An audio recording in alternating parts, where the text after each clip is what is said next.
Bismillahirrahmanirrahim. Assalamualaikum warahmatullahi wabarakatuh. Bertemu kembali dalam mata kuliah manajemen operasi lanjutan.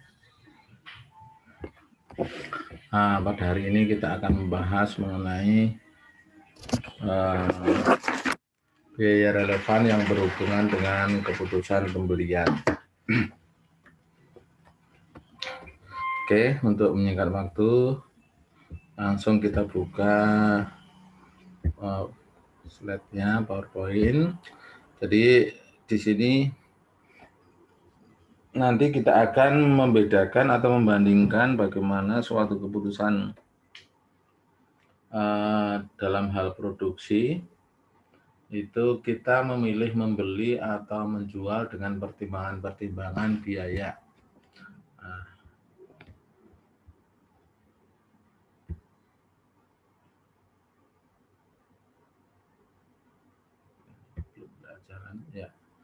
Jalan dulu, oke.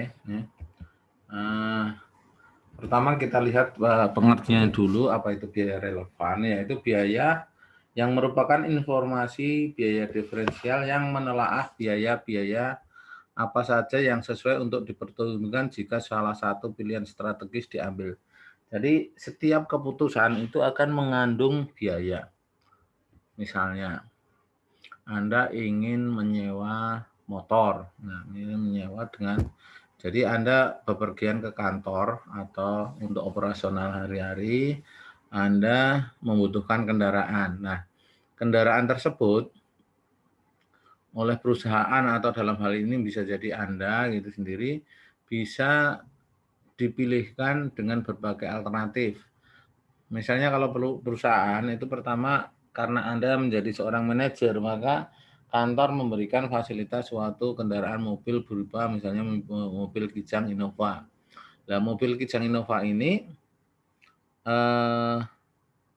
perusahaan bisa saja membelikan dengan cara cash, dengan cara artinya kalau dengan cash maka akan perusahaan mengeluarkan uang sejumlah tertentu, misalnya harganya kalau cash 400 juta. Tapi karena uangnya di kantor untuk perputaran modal, maka kantor juga bisa melakukan dengan kredit. Nah, setiap keputusan ini maka akan membawa konsekuensi biaya. Kalau cash itu otomatis mungkin hanya 400 juta yang dikeluarkan, namun bisa mengurangi aktivitas proses karena mengurangi modal. Tapi dengan misalnya berkredit, maka perusahaan bisa jadi hanya mengeluarkan uang misalnya 50 juta untuk uang muka, namun demikian tiap bulannya perusahaan bisa membayar angsuran, namun demikian totalnya nanti pasti pada akhir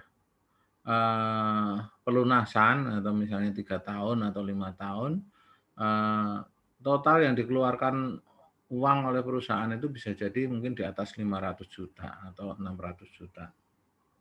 Nah, cara lain juga dilakukan dengan cara menyewa mobil perusahaan lain yang membeli, sedangkan perusahaan yang tempat kita bekerja itu menyewakan untuk kita. Itu juga ada perhitungan sendiri. Nah, dalam setiap pilihan tersebut sebenarnya ada biaya-biaya yang perlu diperhitungkan, naik plus minusnya. Dalam hal ini kita nanti yang akan dibahas adalah biaya yang berhubungan dengan keputusan untuk membeli atau membuat. Nah, biaya relevan sendiri tadi adalah intinya apa? Biaya yang terkait dengan keputusan operasional. Sedangkan yang tidak berhubungan atau tidak relevan adalah biaya yang tidak berpengaruh. Ya, berapapun keputusan yang diambil itu tidak mempengaruhi biaya yang dikeluarkan itu tidak terpengaruh dengan keputusan yang diambil. Ya.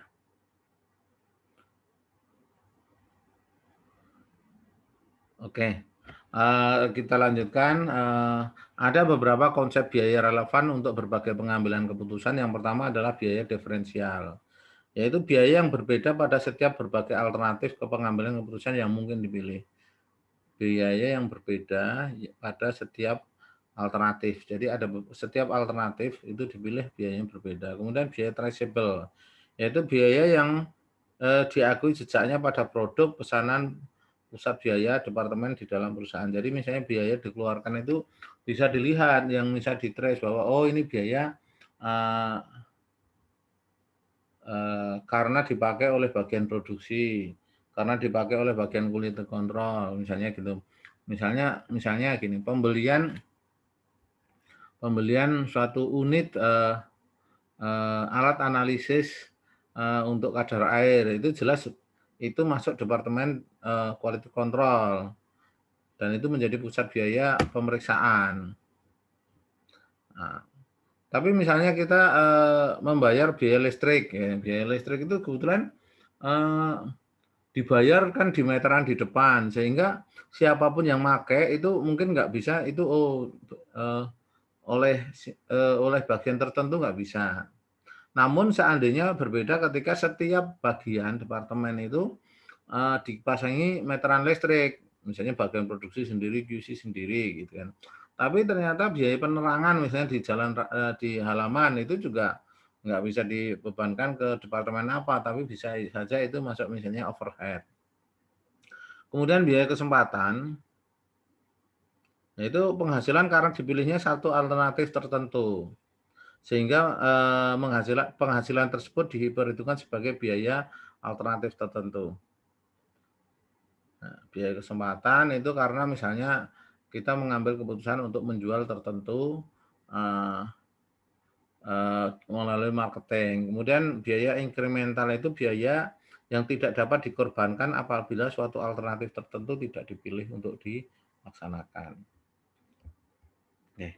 Ada beberapa langkah analisis biaya relevan. Yang pertama adalah menghimpun seluruh biaya yang berkaitan dengan masing-masing alternatif yang dipertimbangkan. Jadi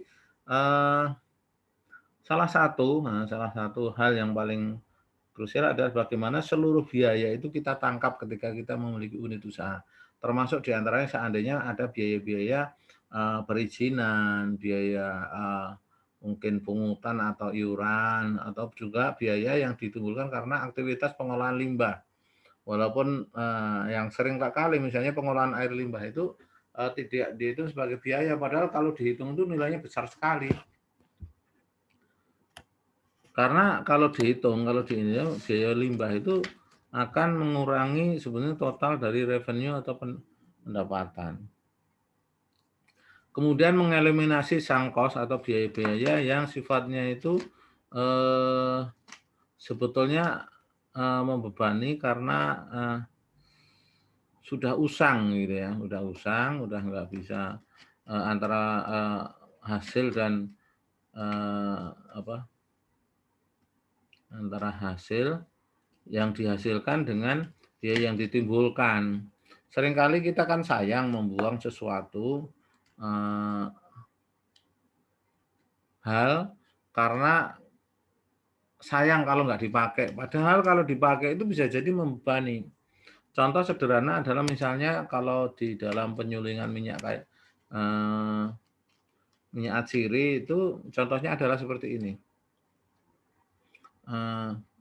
Seseorang sebetulnya menyuling itu mendapatkan maksimal itu dalam waktu 6 jam. Tapi setelah 6 jam itu memang masih keluar minyak, tapi minyaknya itu yang keluar hanya sedikit. Sedangkan biaya yang ditimbulkan karena bahan bakar manusia itu lebih besar. Hanya karena persepsi bahwa masih ada minyaknya, nanti terus dilakukan terus. Atau misalnya gini juga, Anda memiliki perusahaan mebeler kayu dan menggergaji ada beberapa potongan kayu yang kecil-kecil, mau dibuang sayang, tapi sebetulnya kalau diolah itu lebih mahal dari biaya produknya. Nah, itu bisa jadi. Kemudian mengeliminasi biaya yang tidak berbeda di antara alternatif yang dipertimbangkan. Nah, mengeliminasi biaya yang tidak atau biaya-biaya yang sama. Itu harus dibuang atau redundant atau duplikasi. Kemudian mengambil kesimpulan berdasarkan data biaya lain yang tersisa, yang berbeda dan relevan dengan pengambilan keputusan. Ada beberapa penerapan biaya dalam pengambilan keputusan. Yang pertama adalah adanya ketika membuat keputusan membuat atau membeli, make or buy. Jadi seringkali, nah ini seringkali kita salah dalam membuat keputusan, misalnya dalam suatu keluarga gitu ya. Dalam suatu keluarga itu hanya 2 orang misalnya gitu. Seringkali pengennya masak terus, padahal ketika kita masak itu perlu biaya kompor, biaya bumbu, biaya cuci, biaya sabun dan sebagainya yang kita hitung. Hitungannya masak sendiri anunya sedikit. Padahal kalau beli 2 orang itu beli sayur mungkin 3.000 cukup. Padahal kalau kita masak 3.000 itu sendiri hanya bayam yang masih 1 unting, 1 ikat. Belum biaya bahan bakar minyaknya, belum biaya bumbunya, belum bawang gorengnya dan sebagainya. Itu yang kadang kita nggak sadari. Tapi kadang kebalik. Nah, yang itu pasti nilainya meledak ketika banyak orang, tapi masuk ke restoran itu pasti nilainya jutaan. Padahal kalau kita masak sendiri itu akan irit gitu kan. Karena misalnya Anda semua pesta apa ya? Karena organisasi merayakan pengen kumpul bareng misalnya gitu. Yang dilakukan adalah membuat pecel lele misalnya. Pecel lele itu kalau 2 orang pecel lele itu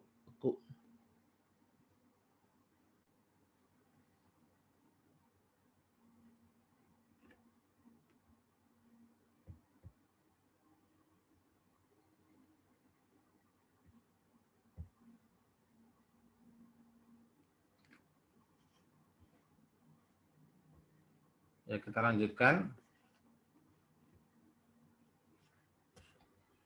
Ya kita lanjutkan. Tadi ada informasi untuk udah ini.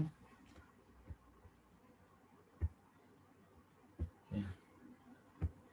Sempat terputus.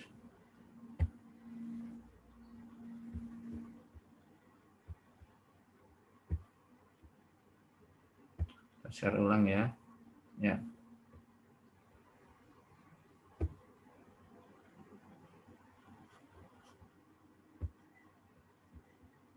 Ada sempat terputus. Saya beli dengan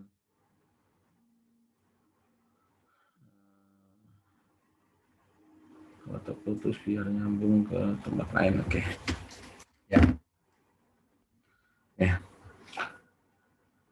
Kemudian kalau kategoris dari misalnya pecel lele, Anda kalau 2 orang membeli itu sebetulnya geli lelenya aja nggak sampai 15.000 2. Nah, atau bahkan membuat pecel lele kalau mohon maaf saya kebalik. Kalau 2 orang itu mungkin 1 porsi sekarang mungkin sekitar 12.000 ya. Berarti 2 orang itu 24.000. Padahal 24.000 itu kalau kita belikan itu lele yang ukuran untuk beli itu sudah dapat 10 ekor. Kalau untuk 40 orang itu ya, itu cukup kita membeli 5 kilo. Membeli 5 kilo lele. Kemudian ada biaya apa? Kompor, biaya minyak, biaya bumbu. Kalau prosesnya untuk 5 kilo, nah itu 5 kilo itu untuk 4 kilo sebetulnya 4 kilo itu harga lele hanya sekitar misalnya 22.000. Nah, itu hanya butuh biaya 88.000 untuk lelenya. Tapi kalau Anda beli atau jajan misalnya 12.000, 40 orang gitu ya, itu sudah harus mengeluarkan biaya di atas hampir 500.000, 480.000. Nah, itu kalau membeli. Kemudian konsep yang lain adalah melanjutkan atau menghentikan suatu proses. Jadi ketika kita seperti tadi ketika kita sudah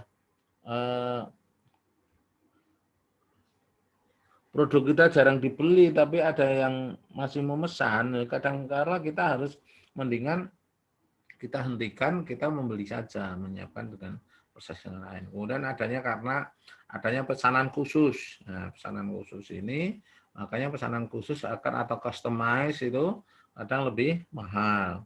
Kemudian keputusan untuk menjual proses lebih lanjut atau decision to sell proses further. Nah, dalam keputusan, setiap keputusan itu ada keputusan terbaik yaitu keputusan yang dapat memberikan keberpihakan terhadap stakeholder atau keputusan yang dapat memberikan keuntungan optimal bagi perusahaan dan pihak-pihak lain. Keputusan membuat atau membeli adalah berkenaan dengan memilih antara memproduksi sendiri atau komponen tertentu, atau membelinya dari pihak luar. Hal ini berpengaruh terhadap keuntungan perusahaan. Ya, tadi. Kemudian keputusan yang harus diambil itu baiknya mempertimbangkan keputusan yang sifatnya kualitatif dan kuantitatif. Kalau kualitatif itu berdasarkan kategori atau pertimbangan-pertimbangan tertentu yang sifatnya bukan angka. Sedangkan kalau kuantitatif itu berdasarkan angka atau berdasarkan perhitungan-perhitungan. Untuk menentukan yang terbaik, biaya yang akan terjadi itu sebaiknya menggunakan dua alternatif tersebut, terutama adalah juga dihitung berdasarkan kuantitatif. Nah, ada beberapa pertimbangan dalam pengambilan keputusan. Yang pertama adalah tadi membuat alasan kenapa kita membuat, ini pertimbangan alternatifnya ya. Nanti pertimbangan pertimbangan kualitatifnya, pertimbangan kuantitatifnya nanti berdasarkan perhitungan. Yang pertama, kenapa kita membuat? Nah, membuat sendiri atau memproduksi sendiri adalah biaya produksinya itu biasanya lebih rendah, terutama adalah biaya variabelnya. Kemudian tidak sesuai dengan supplier. Kenapa kita membuat itu? Karena nggak cocok dengan apa yang kita beli. Ya. Supplier mensuplai itu kurang pas. Gitu. Kemudian yang kedua itu lebih pasti kalau kita memproduksi sendiri karena tidak menunggu pembelian dari luar yang mengandalkan dari tempat lain produksinya. Kemudian untuk memanfaatkan fasilitas SDM. Nah, ini kadang kan kita sudah terlanjur merekrut tenaga kerja. Nah, kalau kita nggak membuat, kita malah membeli juga otomatis akan menjadi beban. Nah, mendingan kita perkerjakan. Kemudian karena kita menginginkan suatu kualitas tertentu, ya, kita ingin standarisasi secara baik, kemudian menghapus kolusi dengan supplier. Jadi ada mungkin bagian-bagian atau orang yang di posisi purchasing manager itu bermain. Kemudian yang ketujuh, memperoleh item yang unik yang mengharuskan dengan komitmen tinggi untuk supplier. Kedaulatan memelihara dan melindungi personel yang memiliki kompetensi dalam organisasi. Sebentar, saya tes dulu.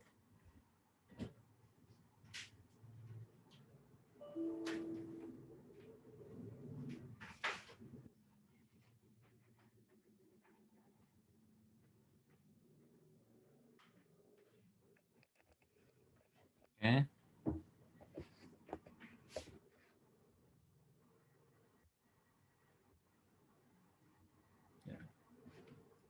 Kemudian yang ke-9 itu untuk melindungi desain atau kualitas yang kita miliki, dan terakhir memperluas perusahaan.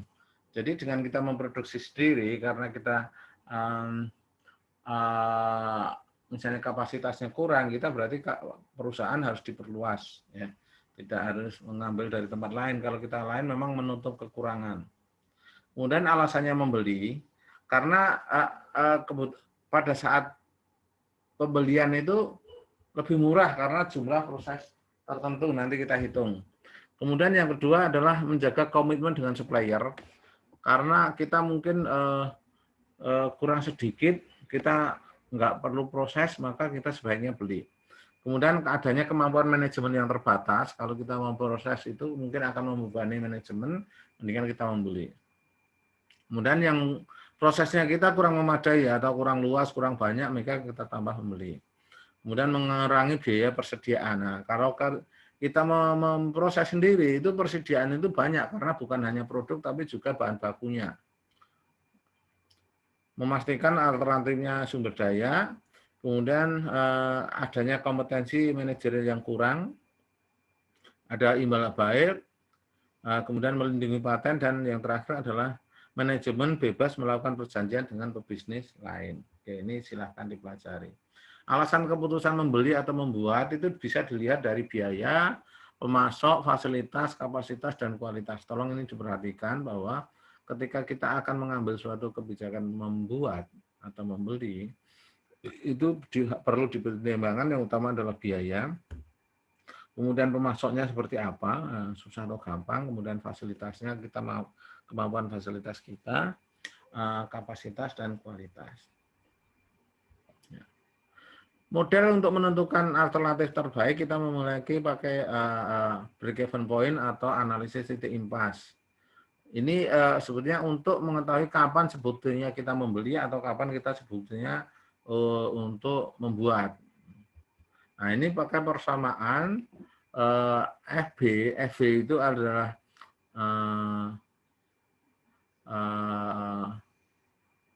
fix biaya tetap ketika membeli atau buy ditambah dengan CB kalikan jumlahnya, itu adalah CB itu adalah biaya variabel untuk membeli. Begitu juga ketika titik impas itu adalah membeli sama menjual itu sama jumlahnya, ya. Sama dengan jumlah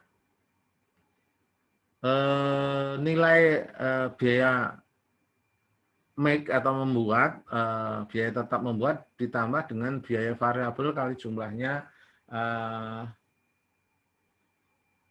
membuat atau make.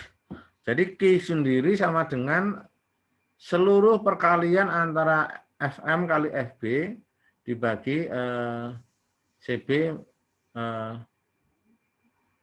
min CM. Nah, langsung ke contoh perhitungan. Ya, contoh ini. Pemilik roti dihadapkan pada alternatif menyediakan roti yang akan dijualnya dengan membuat sendiri. Yang kedua, menyediakan roti yang akan dijual dengan membeli. Nah, dengan kondisi seperti apa? Kondisinya biaya tetap dan biaya variabel per potong roti adalah 1.000. Jadi biaya tetapnya 2.500. Itu kalau membuat ya atau produksi. Jadi biaya tetapnya itu 250.000. Berapapun yang diproses, mau bikin satu, mau bikin berapa, itu tetap memerlukan biaya 250.000. Dan biaya variabelnya per potong itu 1.000. Jadi bahan baku, tenaga kerja, listrik dan sebagainya itu adalah per potongnya jatuhnya 1.000. Nah, apabila dibeli dari luar, itu biaya tetapnya dihemat 40%. Dihemat 40% itu berarti 60%. Jadi kalau 100% karena dihemat 40%, biayanya masih 60%. Dari biaya tetap membuat sendiri. Jadi kalau membeli itu biaya tetapnya itu bisa lebih murah tentunya kan. Karena kita hanya menyediakan mungkin wadah-wadah, tidak perlu menyediakan alat proses. Kemudian harga belinya yaitu lebih mahal sedikit, lebih mahal dari kalau membuat. Karena kalau membeli kan otomatis kena beban biaya tenaga kerja dan sebagainya. Harganya menjadi 12.000 per 10 potong roti, artinya sepotong itu 1.200.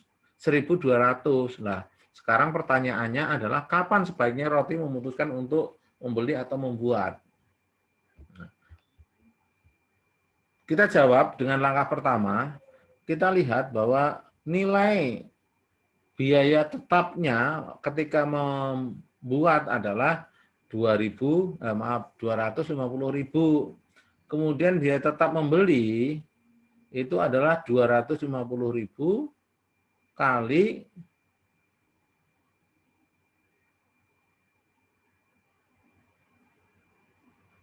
60%. 60% itu dari mana? Dari 1 dikurangi 40% tadi yang sudah saya. Jadi nilainya adalah Rp150.000. Jadi biaya tetap kalau kita membeli adalah Rp150.000. Kemudian biaya variabel dari membuat itu adalah 1.000. Kalau membeli itu adalah 1.200. Tadi dari 12.000 dibagi 10.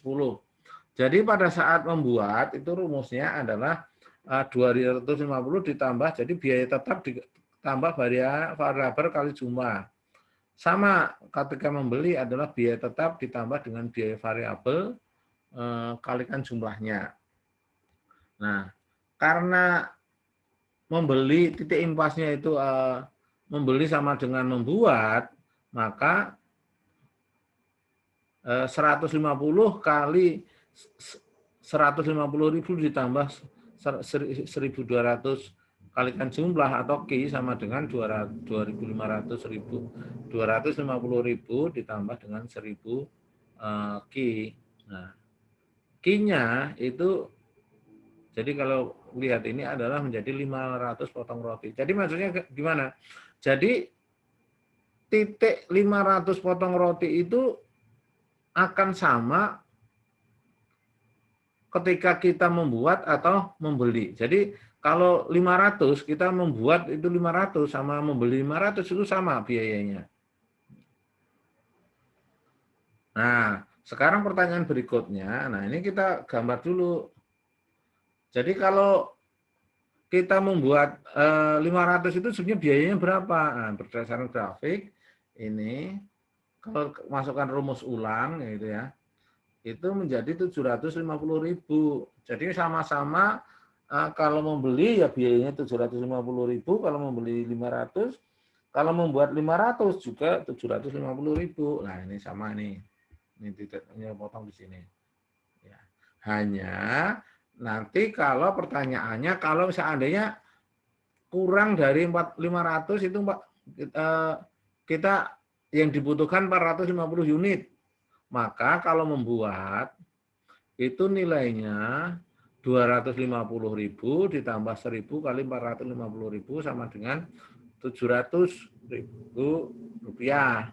Kalau membeli karena lebih sedikit maka 150.000 ditambah 1.200 kali 450 sama dengan 690.000. Artinya apa? Artinya kalau dalam hal ini karena biaya fixnya itu kalau membuat lebih besar, maka kalau kita kebutuhannya lebih kecil dari 500, maka sebaiknya membeli saja. Tapi kalau kebutuhannya di atas 500, maka sebaiknya membuat sendiri. Kira-kira itu secara kuantitatif seperti itu. Ya. Jadi ini menjadi dasar perhitungan bagi kita semua.